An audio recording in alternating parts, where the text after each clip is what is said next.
Em nome de Jesus, amém, amém. Bom dia, igreja, eu me chamo Vitor.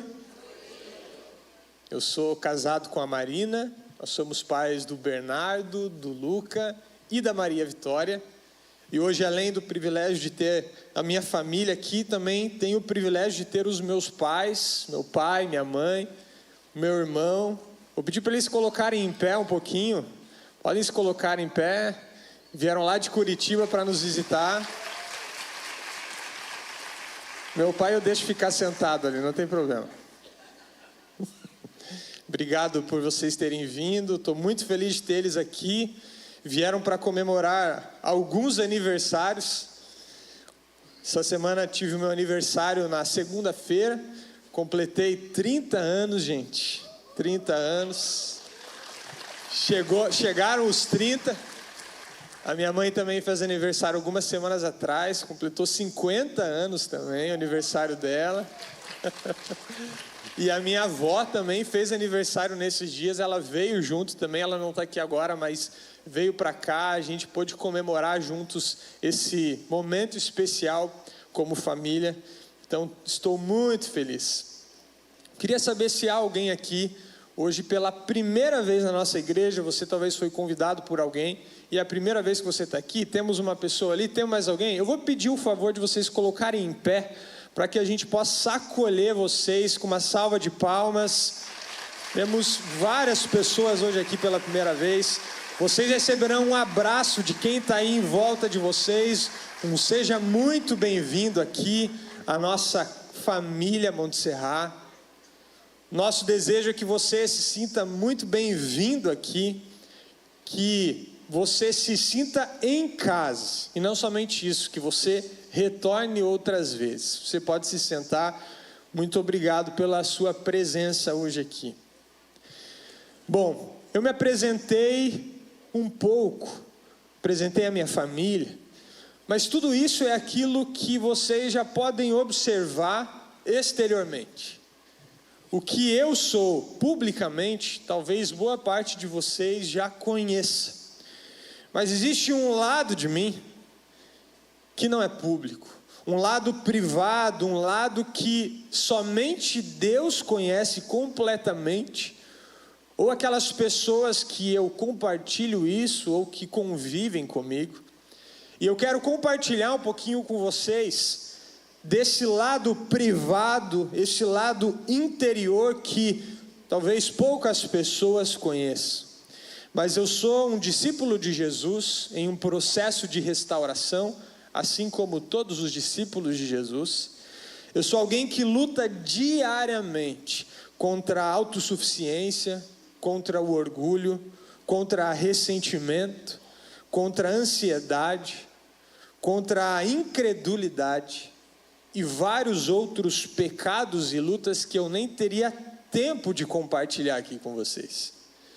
Esse é um lado que somente o Senhor vê, a não ser que eu compartilhe. Nós estamos vivendo numa série chamada Restauração. E uma vida de restauração é sobre isso, é sobre tratar quem nós somos, não somente o exterior, mas tudo aquilo que nós somos no privado, tudo aquilo que tem dentro de nós e ninguém mais enxerga. Um processo de restauração é tratar cada mazela, cada pecado, tentação dentro de nós que nos impede de sermos parecidos com Jesus. Eu assisti testemunhos como esse que nós vimos da Vanessa, como da Patrícia na semana passada, testemunhos impactantes, transformadores, e a minha vida toda eu assisti testemunhos assim. Eu sempre glorifiquei a Deus por esses testemunhos e ficava feliz por ver restauração na vida de pessoas. Mas eu confesso para vocês que eu não conseguia me imaginar gravando um testemunho desse. Eu não conseguia olhar para a minha vida e identificar algo que pudesse exigir algum tipo de restauração. E sabe, quando eu cheguei na Montserrat, aqui há quase 3 anos atrás, eu logo entendi o DNA de restauração, eu logo percebi a cultura da igreja de transparência, de vulnerabilidade. E isso impacta todos nós, principalmente aqueles que vieram de outras igrejas, logo percebem que há algo diferente nesse DNA. E logo que eu cheguei aqui, eu vivi esse impacto. Uma igreja onde as pessoas elas eram transparentes e vulneráveis. Uma igreja onde as pessoas elas podiam ser elas mesmas, sem precisarem de máscaras de fingimento. E isso foi algo que me impactou, mas eu ainda assim tinha dificuldade de enxergar que na minha vida havia algo a ser restaurado. Eu vivi uma crise grande nisso, porque quando eu cheguei aqui, eu logo nas primeiras reuniões eu aprendi uma frase: tudo começa pela liderança. Não há nada na Monte Serra, nenhum programa, nenhum encontro, nada que a equipe pastoral não tenha vivido e sido abençoada para poder ensinar a igreja a fazer o mesmo. E quando eu cheguei, eu logo fui encorajado a viver o Retiro Minha Vida Tem Jeito. Eu e a minha esposa nós fizemos, nós logo nos inscrevemos no CR também, vivemos o CR. Só que logo que fizemos as inscrições, eu tinha um conflito dentro de mim. Eu tinha entendido a visão e eu entendi, bom, se eu estou chegando para ser um dos pastores da equipe, eu preciso fazer para dar o exemplo. Mas eu ainda não conseguia entender que na verdade eu precisava fazer porque eu precisava de restauração. E quando eu comecei a viver esses processos com o Senhor, claro que as ferramentas elas abençoam e muito, mas quem inicia esse processo na nossa vida é Jesus, e Ele usa então essas ferramentas. Mas na minha mente religiosa, principalmente quando eu olhava para o lado e via colegas ali compartilhando suas vidas, seus desafios, eu pensava assim: Senhor, eu não tenho nada para restaurar. Porque eu não cresci numa família disfuncional, como muitos ali tinham crescido. Eu tive um pai, uma mãe, eu tive uma família que me amou. Eu cresci num lar cristão que me ensinou nos caminhos do Senhor.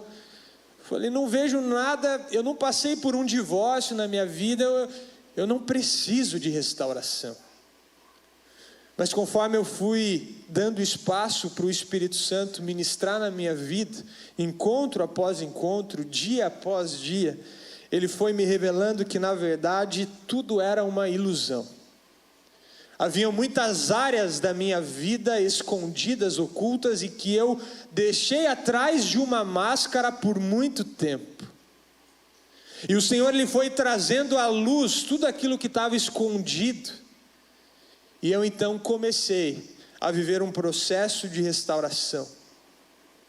E eu compreendi então que todo discípulo de Jesus, eu vou repetir, todo discípulo de Jesus precisa viver um processo de restauração. Não importa se você cresceu num lar cristão, viveu dentro de uma igreja a tua vida inteira, mas pode ter certeza que existem muitas áreas da sua vida que podem estar até ocultas e escondidas aos teus próprios olhos, mas que o Senhor precisa trazer à luz para Ele restaurar. Quando nós olhamos para a palavra de Deus, nós vemos que existia um público que nitidamente precisava de restauração. Quando nós vemos as prostitutas, os ladrões, os publicanos, eram pessoas que toda a sociedade olhava e sabia que essas pessoas precisam de restauração. Mas Jesus ele vem e ele nos mostra um outro público. Ele fala assim, os mestres da lei, os que mais conhecem da lei, os mais estudiosos, também precisam de restauração, mas uma restauração ainda mais profunda. Porque as prostitutas, os ladrões, os publicanos, eles olhavam para a vida deles e sabiam que eles eram pecadores e precisavam de Jesus. Mas os fariseus, eles olhavam para a sua vida e diziam, ainda bem que eu não sou como eles. E Jesus ainda nos mostra que os próprios discípulos dele, que caminhavam diariamente com ele, precisavam de restauração. Eles também, dia após dia, eram moldados por Jesus nos seus comportamentos para um processo de restauração. E quando nós iniciamos esse processo na nossa vida, eu vejo duas viradas de chave importantes que precisam acontecer. A primeira virada de chave é a transformação. É quando a nossa vida ela é transformada por Jesus. Ele entra, Ele faz morada em nós, e a partir daí existe uma conversão do nosso coração, e nós nascemos de novo. Em 2 Coríntios 5,17, a Bíblia diz: portanto, se alguém está em Cristo, é nova criatura. As coisas velhas já passaram, e eis que tudo se fez novo. Esse é o processo que acontece na transformação da nossa vida. Quando o Senhor entra, Ele salva a nossa alma e Ele transforma tudo, porque agora você é uma nova criatura. As coisas passadas elas ficam para trás, e eis que coisas novas surgem em nossa vida. Efésios capítulo 4, verso 22, nos diz assim: quanto à antiga maneira de viver, vocês foram ensinados a despir-se do velho homem, que se corrompe por desejos enganosos, a serem renovados no modo de pensar, e a revestir-se do novo homem, criado para ser semelhante a Deus em justiça e em santidade, provenientes da verdade. Isso é o que acontece no nosso processo de transformação. Nós recebemos Jesus e então somos transformados. E esse texto está dizendo: ei, agora que você tem Jesus, as coisas precisam mudar. Nós não podemos aceitar Jesus somente como Salvador das nossas vidas e dizer: bom, agora Ele me salvou, eu não vou mais para o inferno, eu vou para o céu, mas agora Jesus, fica aí. Obrigado por me salvar, mas agora eu sigo minha vida. Não é assim que funciona. Quando nós o convidamos para a nossa vida, o convidamos como Salvador e Senhor da nossa vida. Nós passamos agora o senhorio da nossa vida para Ele. E Ele muda tudo. E o que esse texto está dizendo é: vocês tinham uma forma de vestir-se. Agora vocês vão tirar essa roupa, porque a roupa do velho homem, ela é uma roupa em que você está facilmente suscetível a todos os desejos pecaminosos, a todos os desejos que no velho homem te tentavam para o pecado, e agora você precisa de uma nova veste, uma veste espiritual. E quando isso acontece na nossa vida, nós trocamos essa roupa, o Senhor vai nos revelando áreas da nossa vida que já não combinam mais com o discípulo dele. Áreas de luta, pecados que antes tínhamos como pecados de estimação, jeito de falar, jeito de se comportar, tudo isso o Senhor vai transformando de dentro para fora. O grande problema é quando acontece somente a mudança exterior. Quando nós, pela religiosidade, mudamos o jeito de falar, mudamos as roupas, mas lá no nosso interior nada foi transformado. Nos tornamos como os fariseus. Mas quando o Senhor entra e nos transforma, tudo muda, de dentro para fora. Mas depois desse processo de transformação, vem uma etapa importante na nossa restauração que não pode ser pulada. E é uma etapa que muitas vezes nós negligenciamos ou nós procrastinamos e sempre deixamos para depois, que é a reparação, é o caminho de volta, é quando nós voltamos em pessoas que ferimos ou que nos feriram e nós estancamos essa ferida. O processo de reparação, ele é essencial na nossa restauração. Mateus 5, 23, 24 diz assim: portanto, se você estiver apresentando a sua oferta ali diante do altar, e se lembrar que o seu irmão tem algo contra você, deixe sua oferta ali diante do altar, e vá primeiro reconciliar-se com o seu irmão, depois volte e apresente sua oferta. Porque o Senhor não quer só atos públicos e exteriores. Tudo começa no nosso coração. De nada adianta eu estar em uma celebração, em um prédio de uma igreja, e no meu interior eu ter assuntos não resolvidos com pessoas. O caminho de volta, ele é essencial para que o Senhor aceite a nossa oferta. Por isso o título da mensagem de hoje é Transformação que liberta, reparação que cura. Quando nós, no nosso processo de restauração, somos transformados pelo Senhor, nós somos libertos do pecado, somos libertos da escravidão do pecado, daquilo que nos aprisionava, da natureza pecaminosa que virava uma prisão para nós e não conseguíamos agir fora dela. Porém, é o processo de reparação que vai nos trazer cura para aquilo que já vivemos e para os erros que ainda cometeremos no caminho. O interessante nesse processo é que existe algo que acontece em nós, que é a transformação, e ele é essencial. Mas existe algo que acontece através de nós, que é quando nós não deixamos essa restauração ficar apenas na nossa vida, mas ela transborda para aqueles que estão à nossa volta. Por isso que a reparação, ela é essencial. E eu quero compartilhar uma história com você, de alguém que viveu essas duas importantes etapas, num processo de restauração. Uma pessoa que foi transformada por Jesus, mas não parou por ali. Ela seguiu adiante, fez reparação dos seus erros, e por isso teve uma restauração completa. Você pode abrir a sua Bíblia no livro de Lucas, capítulo 19, você que trouxe a sua Bíblia. Se você não trouxe sua Bíblia, não se sinta constrangido, nós teremos o texto bíblico aqui no telão também, você pode acompanhar conosco. Mas se você trouxe Lucas capítulo 19.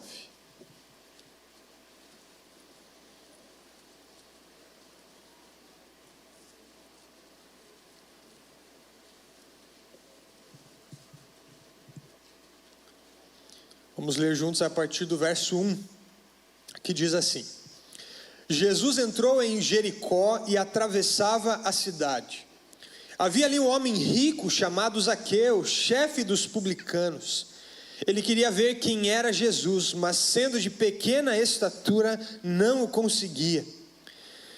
Assim, correu adiante e subiu numa figueira brava para vê-lo, pois Jesus ia passar por ali. Quando Jesus chegou àquele lugar, olhou para cima e lhe disse: Zaqueu, desça depressa, eu quero ficar em sua casa hoje. Então ele desceu rapidamente e o recebeu com alegria. Todo o povo viu isso e começou a se queixar. Ele se hospedou na casa de um pecador. Mas Zaqueu levantou-se e disse ao Senhor: Olha, Senhor, estou dando metade dos meus bens aos pobres, e se de alguém extorquir alguma coisa, devolverei 4 vezes mais. Jesus lhe disse: houve salvação nesta casa hoje, porque esse homem também é filho de Abraão, pois o Filho do Homem veio para buscar e salvar o que estava perdido. Talvez você já tenha ouvido essa história de Zaqueu, ou se não, talvez você já tenha ouvido pelo menos a música dele, Como Zaqueu, eu quero subir. Virou até pagode essa música. Mas talvez você nunca tenha prestado atenção nessa história com uma outra perspectiva que eu quero convidar você a olhar hoje. Olhando para a história de Zaqueu como a nossa história, como a minha e a sua história. Nos vendo na vida de Zaqueu, somos todos Zaqueus. Zaqueu, ele era um publicano. Publicano era alguém que naquele tempo coletava os impostos do povo.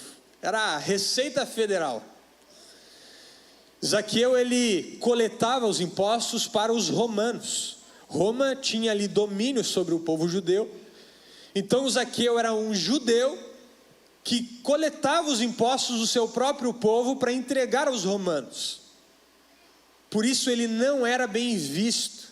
Todos os publicanos, eles eram vistos de forma muito pejorativa pelo seu próprio povo, porque eles eram considerados traidores. eles pegavam o dinheiro do seu povo, dos judeus, e entregavam ao povo opressor, que eram os romanos.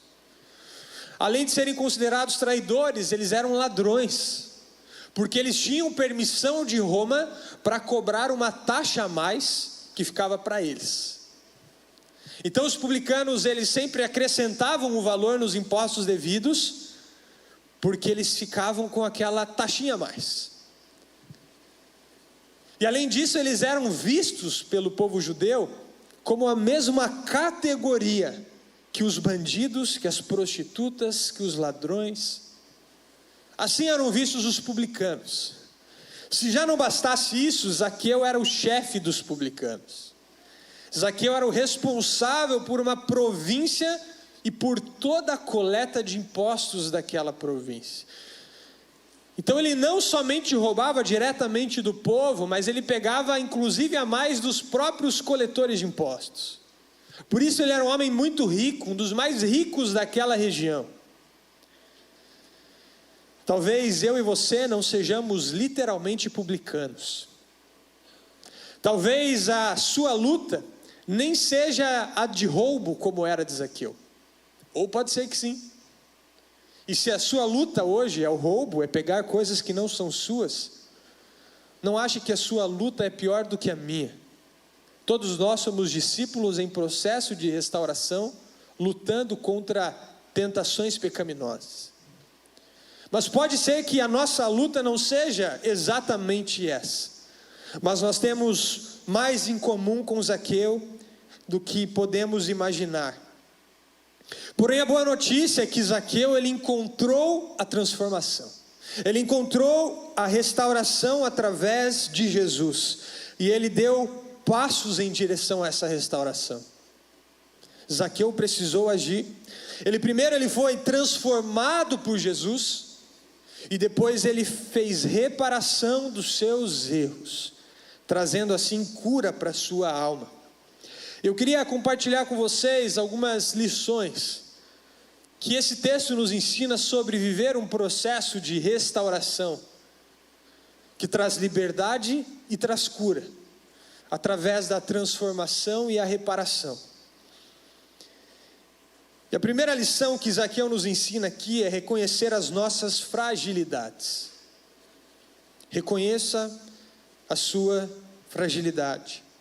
Verso 3 e 4 diz que ele queria ver quem era Jesus. Zaqueu, ele havia ouvido falar sobre Jesus e ele queria enxergar Jesus, mas ele tinha um problema. E o seu problema era a baixa estatura. A Bíblia não dá detalhes sobre sua altura, mas diz que isso o impedia de ver Jesus por causa da multidão. Mas Zaqueu precisou tomar uma decisão. E a decisão dele foi expor a sua fragilidade, porque quando ele sobe numa árvore para ver Jesus, ele está expondo para todo mundo a sua fragilidade, aquilo que talvez trazia vergonha para ele, para que ele pudesse ter um encontro com Jesus, para que ele pudesse enxergar o Cristo. Se Zaqueu não tivesse subido na árvore, se ele não tivesse reconhecido e exposto a sua fragilidade ali, pode ser que Jesus não o tivesse visto. Pode ser que se ele não tivesse sido vulnerável naquele momento, que Cristo não tivesse visitado a sua casa. Pode ser que ele não tivesse experimentado uma transformação na sua vida. Uma das maravilhas dos evangelhos, quando nós vamos lendo Mateus, Marcos, Lucas e João, é como as pessoas que expunham as suas doenças de forma pública e com humilhação diante do Senhor, como elas sempre eram curadas. O texto de Lucas 19 que nós lemos, ele é uma continuação de vários milagres que Jesus foi realizando por onde ele passava. E alguns versículos antes, no final do capítulo 38, nós vemos a história de um cego. Versos 38 e 39 do capítulo 18. E esse cego, quando ele vê Jesus, ele se põe a gritar: Jesus, filho de Davi, tem misericórdia de mim. Então aqueles que iam adiante começaram a repreender, pedindo que esse cego se calasse. Mas a Bíblia diz que ele gritava ainda mais alto: Jesus, filho de Davi, tem misericórdia de mim. E essa vulnerabilidade, essa exposição, tocou o coração do Senhor e ele foi curado. E isso acontece em milagre após milagre. As pessoas iam até Jesus, elas expunham a sua fraqueza, a sua doença, e então elas eram curadas. Existe uma doença que todos nós temos. Todos nós já nascemos com essa doença, e ela se chama pecado. Em Marcos 2,17, Jesus diz que não são os que têm saúde que precisam de médico, mas sim os doentes. E ele diz que ele não veio para chamar os justos, mas os pecadores ao arrependimento. Jesus está dizendo: o pecado é uma doença. Uma doença que somente Ele pode curar. E todos nós já nascemos com essa doença. O salmista vai dizer: em pecado me concebeu minha mãe. Paulo escreve na sua carta aos Romanos que todos pecaram e estão destituídos da glória, da presença de Deus. Nós já nascemos com esse pecado. E só há um médico para nos curar. Mas se não confessarmos de forma pública essa doença, se não formos transparentes, vulneráveis com as nossas tentações, falhas, pecados, podemos perder a cura que o Senhor tem para a nossa vida. Jonathan Edwards escreveu certa vez que o falso cristão parece limpo e claro aos seus próprios olhos, mas o verdadeiro cristão, ao contrário, conhece o seu próprio coração e sente que é um grande pecador. Querido, se você olha para a sua vida e você se sente mais merecedor do amor de Jesus do que outras pessoas, que talvez tenham pecados públicos diferentes dos teus, eu preciso te dizer, talvez você não tenha entendido completamente o Evangelho ainda. Porque enquanto nós não olhamos para a Bíblia e para a nossa vida, e não nos humilhamos dizendo: Senhor, eu sou um miserável pecador, Senhor, eu não mereço o teu amor, eu não sou melhor do que ninguém, eu ainda não compreendi de verdade o Evangelho. Há algo no meu processo de restauração que ainda não foi devidamente tratado. Quando nós agimos como se não tivéssemos pecado, ou como se o nosso pecado fosse menos pior do que o do meu amigo, nós nos aproximamos mais dos fariseus do que dos discípulos de Jesus. No próprio capítulo 18, Jesus está conversando com fariseus, e ele conta a história de um fariseu e um publicano. A Bíblia não menciona o nome desse publicano, mas assim como Zaqueu, ele era esse homem mal visto pela sociedade, um pecador miserável. E ele estava perto de um fariseu, ambos buscando ao Senhor. A diferença é que o fariseu orava e dizia assim: Senhor, obrigado porque eu não sou como esse publicano, como as prostitutas, os ladrões, obrigado porque eu sou assim. Obrigado porque eu jejuo, eu dou o meu dízimo. Ele se sentia merecedor do amor do Senhor. Mas Jesus diz que o publicano não tinha coragem de olhar para o céu. E ele só se humilhava e clamava: Senhor, tem misericórdia de mim, porque eu sou um pecador. E Jesus diz algo muito profundo. Somente um desses dois voltou para casa justificado. Justificado significa que ele foi perdoado e que ele herdou a vida eterna. O publicano. O fariseu, que era aquele que conhecia a Bíblia, que era aquele que jejuava, que era aquele que dava o dízimo e a oferta, ele não foi justificado naquele momento. Mas o publicano, pecador, miserável, por ter compreendido a sua situação e clamado por misericórdia, como nós temos agido diante das pessoas e diante de Deus? Nós estamos usando máscaras, escondendo os nossos pecados, escondendo o nosso lado podre, as nossas fragilidades. Para quê? Para manter uma reputação de mentira. Será que temos julgado pecados de quem está à nossa volta como se eles fossem piores do que os nossos? Ou nós temos nos rasgado diante do Senhor, dizendo: Deus, tem misericórdia de mim, porque eu sou pecador, eu preciso da tua misericórdia. 1 João capítulo 8, verso 8 e 9, diz que se nós afirmamos que estamos sem pecado, nós estamos enganando a nós mesmos, e a verdade não está em nós. Agora, se o que nós fizermos for confessar os nossos pecados, se confessarmos os pecados, Ele é fiel e justo para perdoar os nossos pecados e nos purificar de toda injustiça. Preste atenção, se confessarmos, existe uma condição para esse perdão e essa purificação da injustiça chegar para a nossa vida. Se confessarmos, claro que primeiramente é a Deus que nós confessamos os nossos pecados, é a Ele que nós nos humilhamos, que nós clamamos por perdão e misericórdia, mas isso não pode ficar somente entre nós e Deus, porque um processo de restauração, ele é um processo que acontece em relacionamento, mas também em relacionamentos. O nosso processo de restauração, ele acontece no nosso relacionamento com Deus, mas no nosso relacionamento com o próximo. Quantas vezes eu fui abençoado no meu processo de restauração, por alguém à minha volta chegar e ministrar na minha vida. Só que isso só acontece se eu dou liberdade para ela, se eu me exponho, se eu coloco as minhas fragilidades, as minhas dificuldades. A restauração, ela acontece nos relacionamentos também.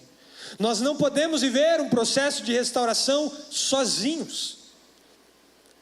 Se você ainda acha que os outros não têm nada a ver com o seu pecado, não tem nada a ver com a sua luta, que deveria ficar só entre você e Deus, eu preciso te dizer, você ainda não entendeu a beleza de uma vida de restauração. Você ainda não entendeu a beleza de uma vida leve, de liberdade no Senhor. Porque quando nós expomos aquilo que está lá no oculto, isso nos traz leveza. A melhor forma de nós nos protegermos contra o pecado é nós confessarmos todas as tentações. Provérbios 28:13 diz que quem esconde os seus pecados não prospera, mas quem os confessa e abandona encontra misericórdia. Tiago 5,16 diz: portanto, confessem seus pecados uns aos outros e orem uns pelos outros para serem curados. A oração de um justo é poderosa e eficaz. A Bíblia está dizendo que se você confessar para outra pessoa, a oração dela por você tem poder. Não que essa pessoa tenha poder, mas quando ela ora intercedendo por você e você expôs a tua vida, o Espírito Santo age ali. Viver com transparência e vulnerabilidade é uma decisão, é um estilo de vida. Nós precisamos tomar essa decisão diariamente. Não acho que por estar aqui na Monte Serra, uma igreja que tem essa cultura, isso naturalmente vai acontecer na tua vida. Que você, de um dia para o outro, vai ter vontade de abrir a sua vida para alguém. Claro que o ambiente favorece. Claro que o ambiente te impulsiona para isso. Mas se você não tomar a decisão de dar o passo, de expor, de ser vulnerável, você pode viver aqui a sua vida inteira e continuar vivendo do mesmo jeito. E isso acontece. Eu já conversei com pessoas aqui que estão nessa igreja há mais tempo do que eu, e que me responderam: mas eu não sei porque eu tenho que falar com essa pessoa sobre isso. Isso aí é entre mim e Deus. Eu não acho que os outros têm que ficar entrando na minha vida. E queridos, isso é uma pena, porque só quem está perdendo não são os outros, é essa pessoa. Quem sai perdendo nesse processo não é a pessoa que você não pediu perdão ou não se abriu, é você por não ter feito isso. Porque nós somos restaurados quando damos esses passos. Então eu realmente queria te encorajar, se exponha, confesse as suas lutas, os seus pecados. Nós temos diversos ambientes na igreja que você pode fazer isso. O primeiro ambiente é a tua família, a tua casa. O seu cônjuge é o seu maior parceiro no teu processo de restauração. Tem lutas que o Senhor só nos permite vencer quando nós confessamos para o nosso marido ou para a nossa esposa.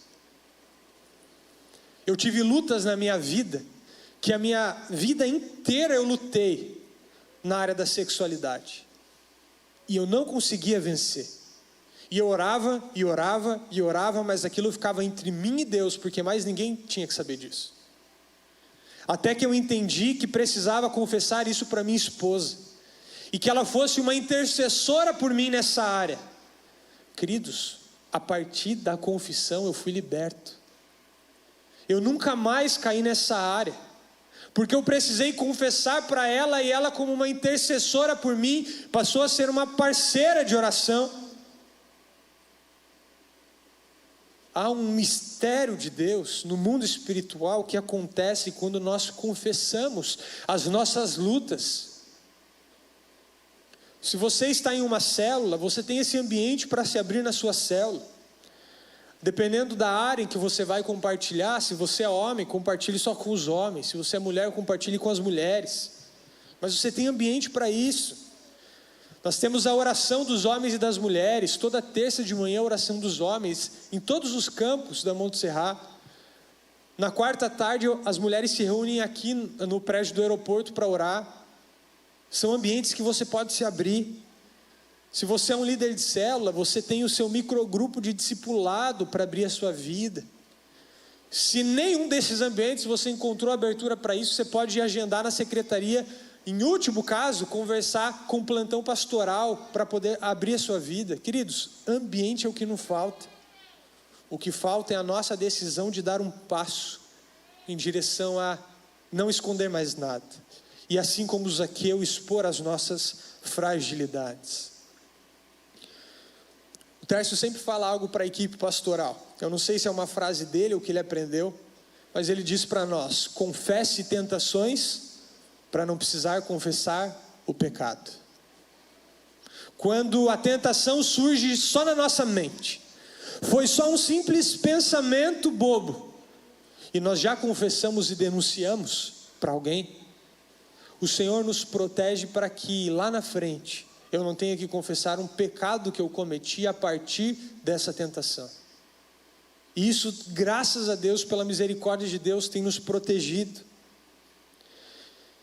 Mas precisamos tomar uma decisão, porque ser vulnerável e transparente, principalmente no início, dói, machuca o nosso ego, fere o nosso orgulho, mas com o tempo nós percebemos os benefícios disso, e essa decisão diária vai se tornando mais leve, e a gente já nem consegue mais se imaginar vivendo diferente disso. E quando tomamos essa decisão, abrimos uma oportunidade para o Senhor entrar na nossa vida e fazer mudanças. E é aqui que eu vejo a segunda lição de Zaqueu para a gente nesse texto. Zaqueu, ele abriu a sua casa para Jesus. Então nós precisamos abrir o nosso coração, a nossa casa para ele entrar. Mas eu quero ir além. Entregue as suas chaves para Jesus. Entregue todas as suas chaves para Jesus. No verso 5, quando Jesus faz o convite: Zaqueu, desça depressa que eu quero entrar na tua casa hoje, eu quero cear com você. Zaqueu responde: sim, Senhor. A Bíblia diz que ele desce rapidamente e o recebe em sua casa com alegria. Após nós reconhecemos os nossos pecados, as nossas fragilidades, assim como Zaqueu fez, nós precisamos abrir a nossa casa para Jesus. Precisamos abrir a nossa vida, o nosso coração e dizer: Senhor, habita em mim agora. Pode entrar. Mas uma grande tentação do diabo é nos fazer abrir a casa, mas manter portas fechadas. São como aquelas pessoas que até estão vivendo o passo da transparência, mas ainda não se permitem ser vulneráveis. Elas até não têm problema em falar dos seus pecados, só que elas vão para uma linha perigosa, dizendo: eu sou assim mesmo, eu luto com isso e eu sempre fui assim. Mas elas não dão a liberdade para Jesus e para pessoas entrarem nessas áreas da vida dela, para ministrarem, para exortarem muitas vezes. O convite de Jesus para nós é: entregue todas as suas chaves. Não deixe nenhuma porta trancada, para que Ele possa entrar e mudar tudo aquilo que está fora do lugar. Sim, nós precisamos receber Jesus com alegria no nosso coração, para vivermos a transformação que Ele pode nos dar. Mas se nós somente convidarmos para a nossa casa e mantermos portas fechadas, nós ainda teremos roupas do velho homem guardadas no armário. E o Senhor nos convida a jogar todas essas roupas fora. Voltando a Efésios 4:22, quando Paulo escreve que precisamos nos despir do velho homem, eu quero que você se imagine tirando uma camiseta mesmo. A camiseta da luxúria, a camiseta da difamação, da maledicência, da fofoca, a camiseta do roubo. Só que não basta você tirar essa camiseta, dobrar e guardar no armário. Você precisa tacar fogo nela. E isso acontece quando nós convidamos Jesus para a nossa casa e entregamos o molho de chaves completo. Não sei se você já foi na casa de alguém e a pessoa vai te apresentar a casa dela e ela arrumou tudo, menos um quarto. Ela pegou toda a bagunça da casa, jogou naquele quarto, fechou a porta e chaveou a porta. E ela apresenta toda a casa, ela diz: não, esse quarto aqui, lá em casa não acontece, né, amor? A gente nunca faz isso, né? Muitas vezes nós fazemos isso na nossa vida. Nós convidamos Jesus para casa, mas nós dizemos assim: Senhor, essa porta aqui da minha sexualidade, da pornografia, da masturbação, não entra não, pode deixar que eu vou me virar depois eu organizo. Senhor, essa porta aqui, que é do roubo, talvez você pode chamar de outro nome, se você não identifica como roubo, mas sonegar imposto é um roubo, não emitir uma nota é um roubo, pegar algo a mais que não é seu é um roubo. Talvez essa porta você deixa trancada e diz: Senhor, deixa que um dia eu abro ela. Mas está muito bagunçado aí dentro, vamos ver o resto da casa. Talvez a porta da maledicência, da fofoca. Mano, não é nada demais. Talvez a área da preguiça, da procrastinação. Você está procrastinando abrir a porta da procrastinação. O Senhor está pedindo todas as chaves nessa manhã. Entregue para Ele todas as chaves, porque ou Ele é o Senhor de tudo, ou Ele não é o Senhor de nada. Se tem alguma área da nossa vida que ainda nós retemos e dizemos: Senhor, deixa que essa aqui eu ainda cuido, é sinal que Ele não é o Senhor de nada. Se a única área que você ainda não conseguiu entregar para Ele a chave são as tuas finanças, porque você tem dificuldade em confiar nele para provisão, deixa eu te dizer, ainda você não entregou nada, porque ou Ele recebe tudo ou nada. Quando nós entregamos o molho de chaves na mão de Jesus, é: Senhor, entra onde o Senhor quiser e muda o que o Senhor quiser. Quais são as chaves que você ainda está retendo? Quais áreas você está tentando vencer com as próprias forças, sem deixar Jesus entrar nela e mexer? Ou sem confessar para outras pessoas e pedir ajuda? e dizer: eu não estou conseguindo sozinho. Nós podemos ter dois públicos aqui hoje. Um público pode ser de pessoas que nunca abriram a porta da casa para Jesus. Talvez você já até conheça Jesus, já ouviu falar, já tenha ido em alguma igreja, mas você nunca fez uma oração, abrindo o teu coração para receber Jesus como Senhor e Salvador da tua vida. Talvez você, assim como Zaqueu, ainda está lá em cima da árvore, esperando o convite. Eu preciso te dizer, Jesus está te convidando hoje, para você abrir o teu coração, a tua casa, e receber Ele como Senhor e Salvador da tua vida. Mas nós podemos ter um segundo público aqui, que são aqueles que já receberam Jesus na sua casa, já abriram o seu coração, talvez há muitos anos, mas ainda tem portas trancadas na sua casa, onde Jesus não entra, e onde pessoas não entram. E para esse público, o convite de Jesus nessa manhã é: entregue todas as suas chaves, até aquela que fica fora do molho, escondida, guardada em cima do armário. Pega ela, entrega nas mãos do Senhor. Você está em algum desses dois públicos que eu falei? O que o Espírito Santo está falando com você nesse momento? Que passos você precisa dar em direção a essa restauração? E por fim, após Zaqueu ser transformado por Jesus, expondo sua fragilidade, entregando as chaves para Jesus ali naquele momento, ele precisou fazer o caminho de volta com aqueles que ele tinha prejudicado. Ele precisou fazer a reparação. Por isso a terceira lição de Zaqueu para nós é: pratique a reparação. A Bíblia diz no versículo 8, que Zaqueu disse para Jesus: Senhor, estou dando metade dos meus bens aos pobres. E se de alguém eu extorquir alguma coisa, eu devolverei 4 vezes mais. Muitas vezes o que impede discípulos de Jesus a viver um processo completo de restauração e de cura na sua vida, é que nós não estamos fazendo caminhos de volta que são essenciais. Não estamos tendo conversas necessárias, que podem parecer difíceis, mas que elas são necessárias para o nosso crescimento. E eu coloquei: pratique a reparação intencionalmente, porque a reparação é algo que nós precisamos praticar constantemente.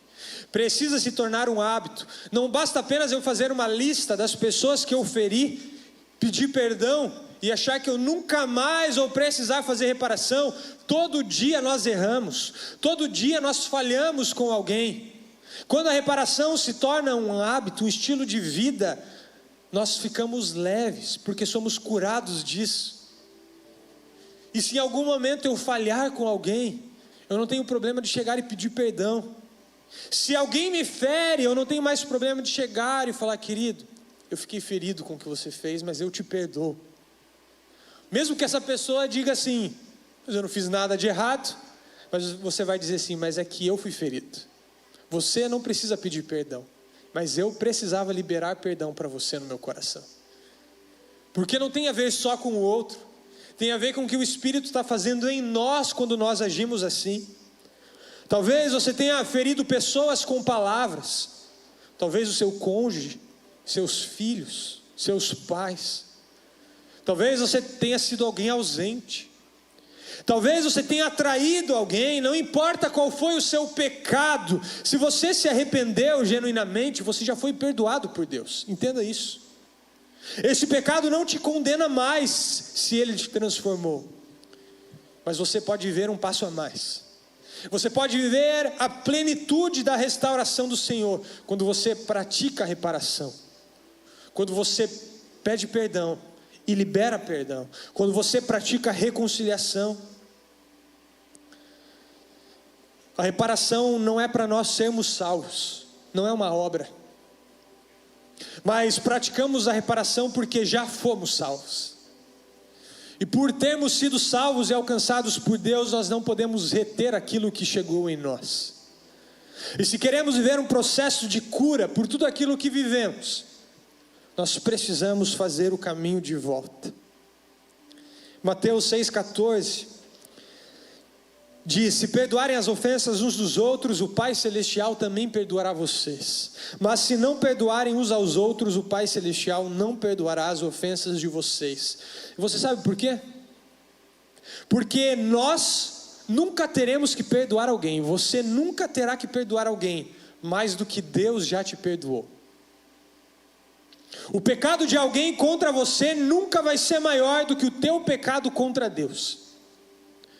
E você sabe o que nos impede de enxergar a maravilha dessa graça? Quando nós somos como fariseus, achando que o nosso pecado nem era tão grande assim. Nós pegamos o sacrifício de Jesus, a morte dele na cruz, e reduzimos a isso, porque nos sentimos merecedores de algo. Enquanto nós não confessamos todos os pecados e mazelas do nosso ser, todas as tentações e fragilidades, nós continuamos na cadeira de juiz, por estarmos cegos com os nossos próprios erros. E quando nós estamos na cadeira de juiz, nós temos dificuldade de perdoar o outro. Nós olhamos para o pecado dos outros, aquilo que eles fizeram contra nós ou contra alguém, e dizemos: que absurdo. Nós estamos na cadeira de juiz porque não olhamos para dentro e colocamos para fora tudo que está podre lá dentro.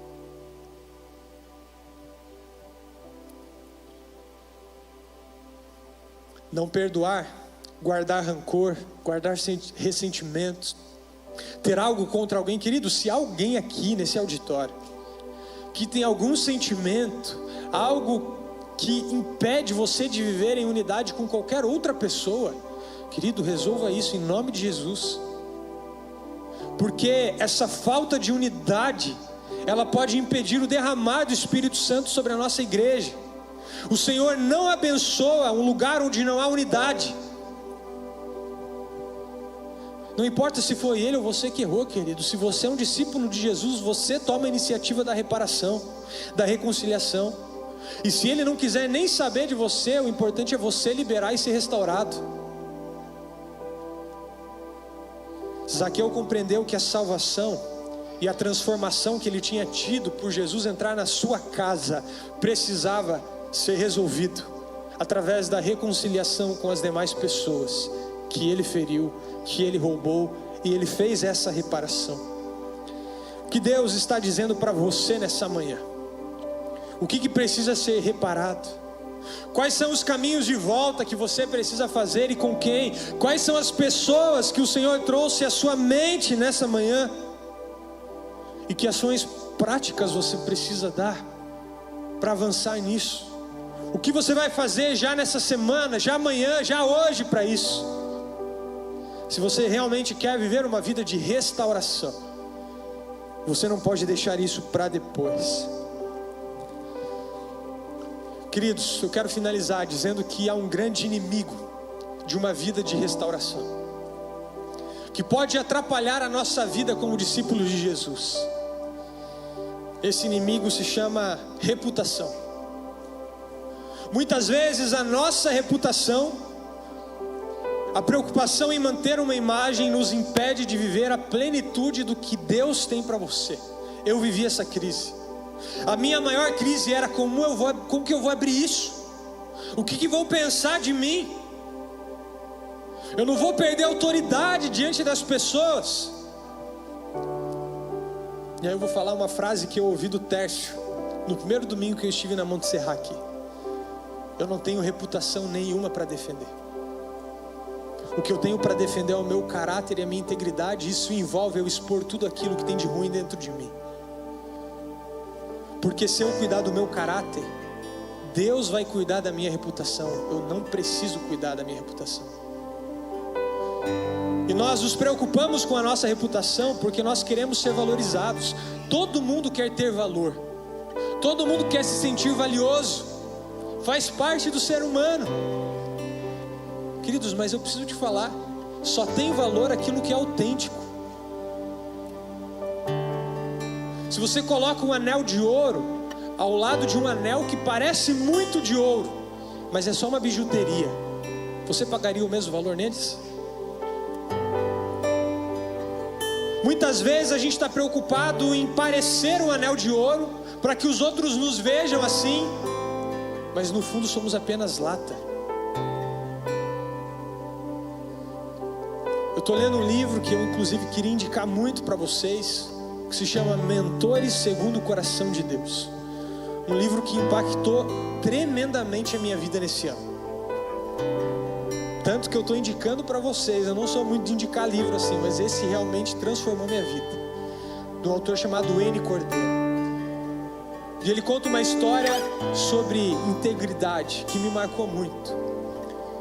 Ele é um pastor numa igreja lá no Havaí. Certo dia ele estava passando em frente a uma loja de móveis. Ele viu uma mesa de carvalho. E ele olha aquela mesa de carvalho e ele diz assim: que mesa linda. Essa mesa é maravilhosa, ela é cara, mas ela vai ser uma herança maravilhosa para minha família. É onde eu vou desfrutar almoços, jantares, atendimentos, e um dia eu vou deixar como herança para os meus filhos e os meus netos essa mesa de carvalho.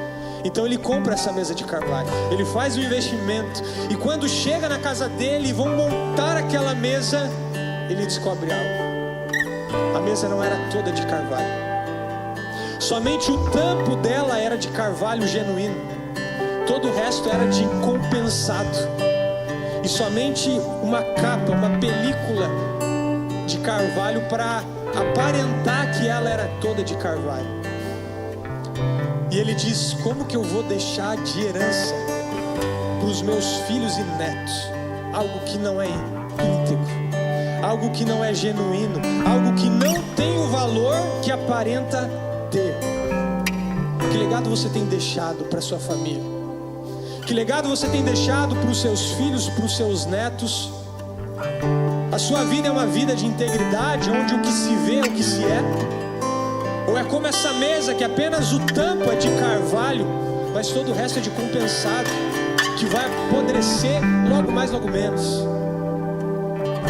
Sabe como nós podemos identificar se na nossa vida estamos sendo somente aparência, somente uma fachada ou algo genuíno? Se aquilo que você é na sombra, onde ninguém mais te vê, é a mesma coisa daquilo que você é no público. Sabe onde Deus aprova a minha vida? Eu, Vitor, não é quando eu estou no púlpito pregando, é quando eu estou sozinho na minha casa, é quando eu estou no secreto onde ninguém mais vê.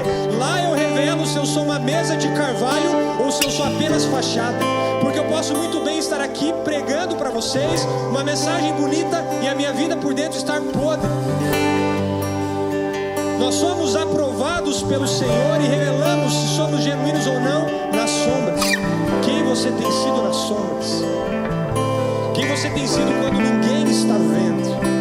Quando você está no carro sozinho, quando você está no seu quarto, quando você está no seu escritório, ou quando apenas a tua esposa está vendo? Como você trata ela, como você trata os seus filhos? Quem é você quando ninguém está olhando? E quem você quer ser? Eu, quando li essa história, eu fiz um compromisso com o Senhor. Eu escrevi no meu diário espiritual. Eu disse: Senhor, eu quero ser uma mesa genuína de carvalho. Mostra quais são os compensados que tem aqui dentro, quais são as madeiras podres que precisam ser removidas, para que o Senhor possa transformar a minha vida por completo, para que eu possa viver uma vida de restauração completa. Queridos, eu quero convidar você a fazer essa oração nessa manhã. Nós não queremos ter uma igreja cheia de pessoas que vivem de aparência, cheio de máscaras, que quando passam pela porta e se despedem, tiram a máscara e revelam quem realmente são. Nós queremos viver uma vida de pessoas que são imperfeitas. Por isso tem uma placa lá fora: proibida a entrada de pessoas perfeitas. Sabemos que ninguém aqui será perfeito sem erros, mas queremos conhecer de verdade quais são as pessoas que estamos nos relacionando. Quando nós vivemos isso, damos esse passo, o Senhor, Ele passa a nos restaurar por completo. Todas as nossas chaves estão com Ele. Não escondemos mais nada, não guardamos mais nada. Qual é a sua escolha nessa manhã? Ser uma imitação barata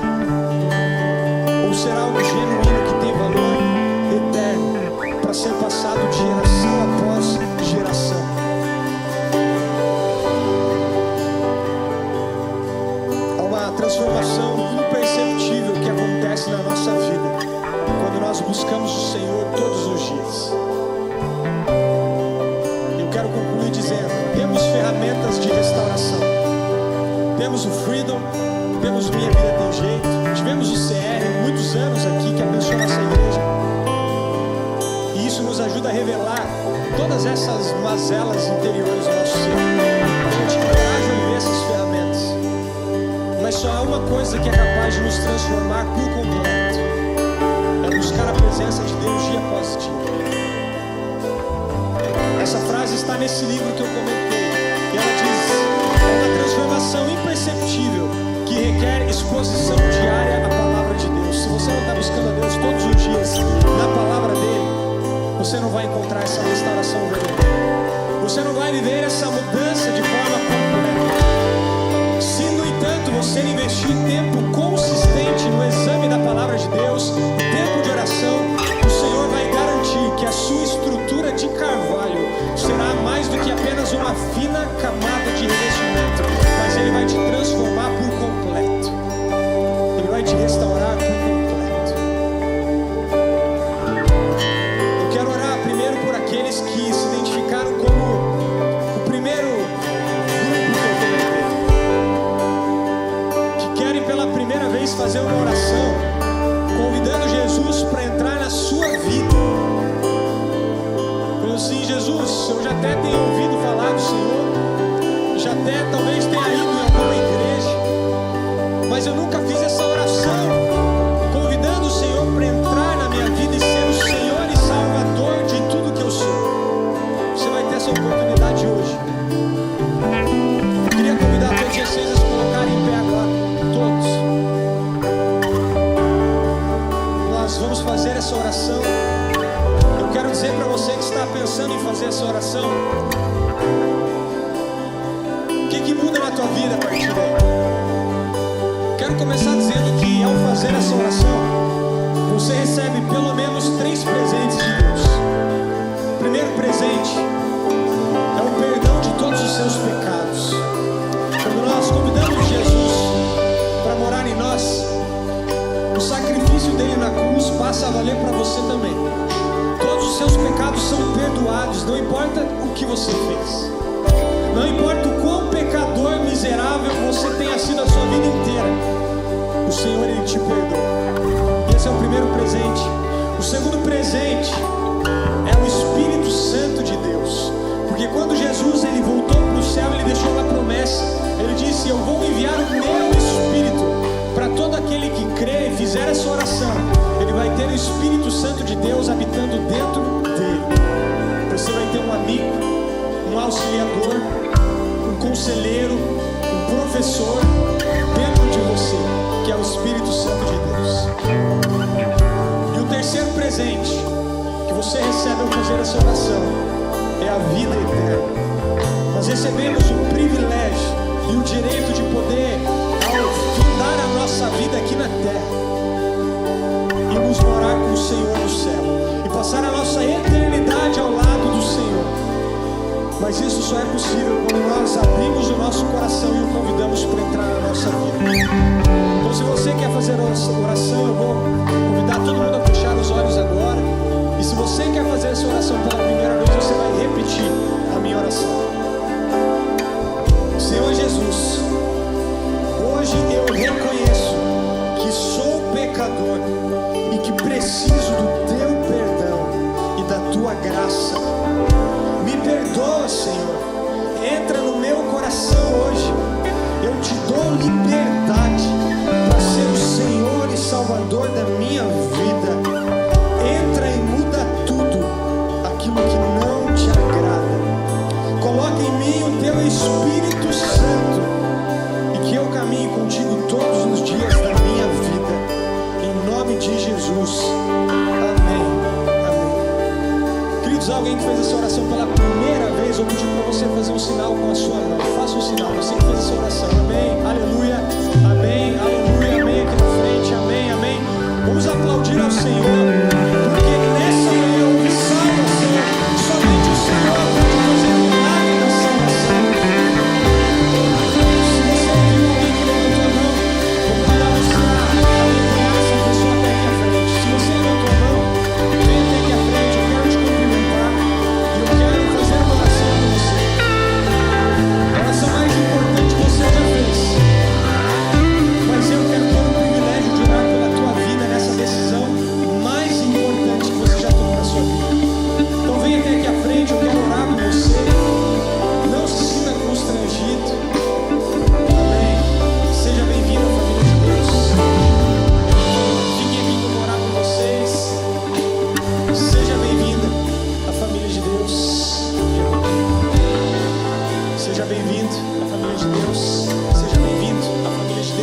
podem chegar aqui, podem chegar mais pertinho aqui para poder chegar todo mundo.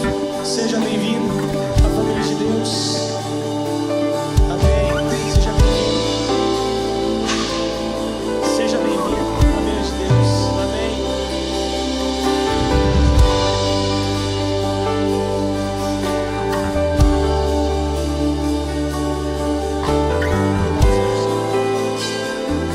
Amém.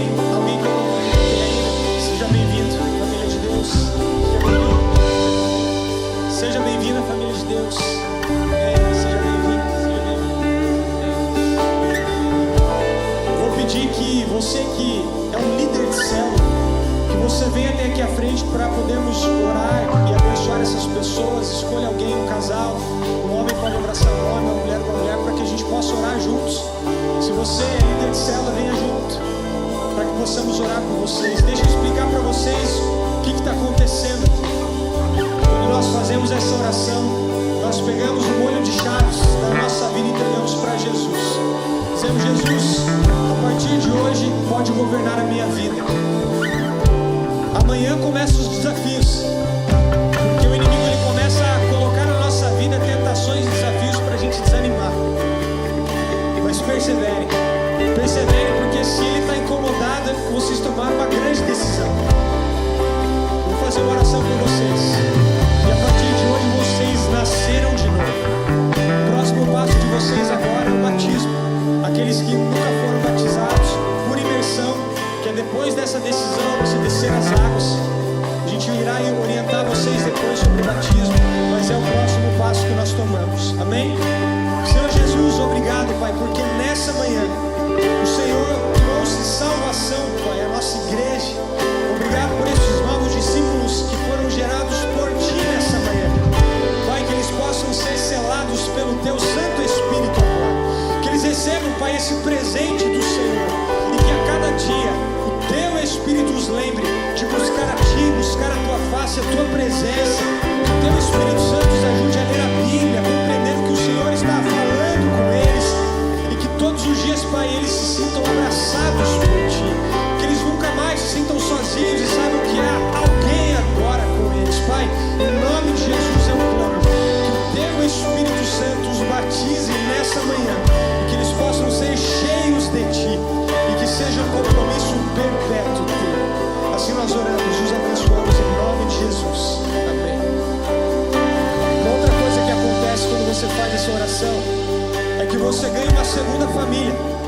Você já tem uma família, que é a família biológica. Mas quando nós fazemos essa oração, nós agora somos adotados por Deus por uma família espiritual. Então você que fez essa oração, olha para trás agora. Olha para trás. Essa é a família espiritual de vocês.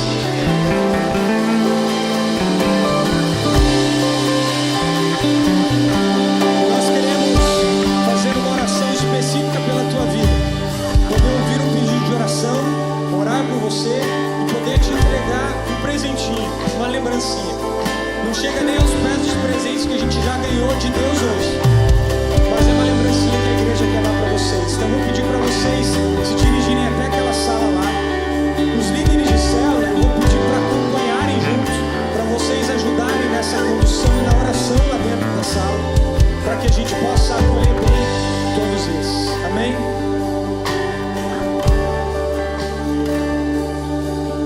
Posso deixar de dar oportunidade para a igreja de Jesus responder a esse convite também. Você que já abriu um dia, assim como esses novos discípulos, a porta do teu coração, a porta da tua casa, e já teve esse privilégio de receber Jesus como Senhor e Salvador.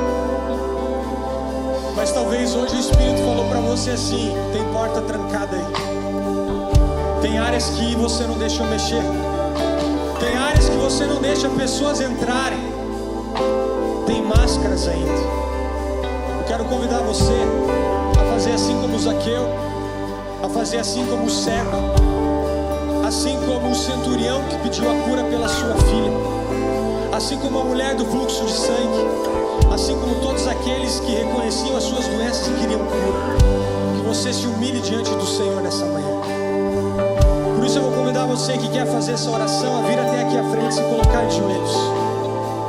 Nós ficamos de joelhos não para homens, não para instituições. Somente uma pessoa é digna de nos ajoelharmos. E esse alguém é Jesus.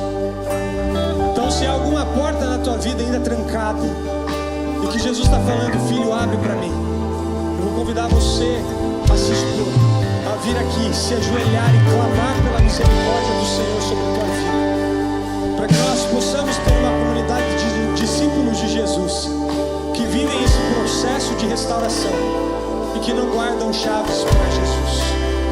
Enquanto toca essa música, você vai vir para frente e você vai fazer a tua oração. O mais importante é a tua oração. Eu não sei o que você reina sobre minha vida. Eu não sei quais são as portas que estão trancadas. Reina sobre minha vida. Abra para Ele. E no final nós vamos toma o teu lugar e reina sobre minha vida. Reina sobre minha vida.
Sobre minha vida, reina sobre minha vida.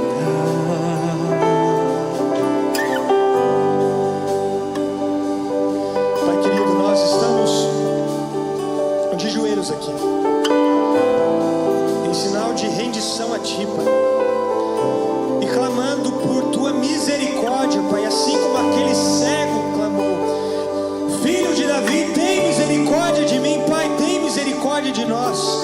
Somos pecadores, Pai, precisamos de Ti, queremos viver um processo de restauração e sabemos que sozinhos nós não conseguiremos. Pai, existem áreas da nossa vida, portas trancadas, e nós queremos abrir para o Senhor hoje. Nós queremos entregar todas as nossas chaves para Ti e dizer: Senhor, entra e muda tudo que está fora do lugar. Toma a nossa vida, Pai. Tenha liberdade, que não fique nada oculto, nada escondido. Assim como o salmista orou: Pai, sonda o nosso coração. Revela-se algo que não Te agrada e nos guia pelo caminho eterno. Queremos mais de Ti. Queremos viver em unidade. Queremos viver um avivamento pessoal em nossa vida. Queremos viver um avivamento coletivo, como igreja, como cidade. E sabemos que isso só acontecerá se o Senhor tiver acesso a todas as nossas portas. Pai, entra e muda tudo. Nós queremos mais de Ti, mais de Ti. Que nós possamos sair daqui hoje cheios do Teu Espírito, cheios de autoridade espiritual, para ganhar essa cidade para Jesus. Mas sabemos que nada adianta orarmos por essa cidade se a nossa vida ainda não é uma vida íntegra, ainda não é uma vida genuína, uma vida restaurada por Ti. Então nos restaura por completo, de dentro para fora. Tira tudo aquilo que não agrada a Ti. Nos perdoa por tudo aquilo que fizemos e vamos fazer e desagrada ao Senhor. Assim nós oramos, em nome de Jesus. Amém, amém.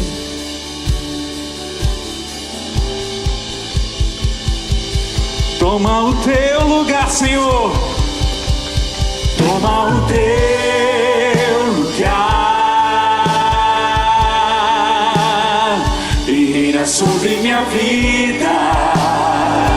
Reina sobre minha vida. Toma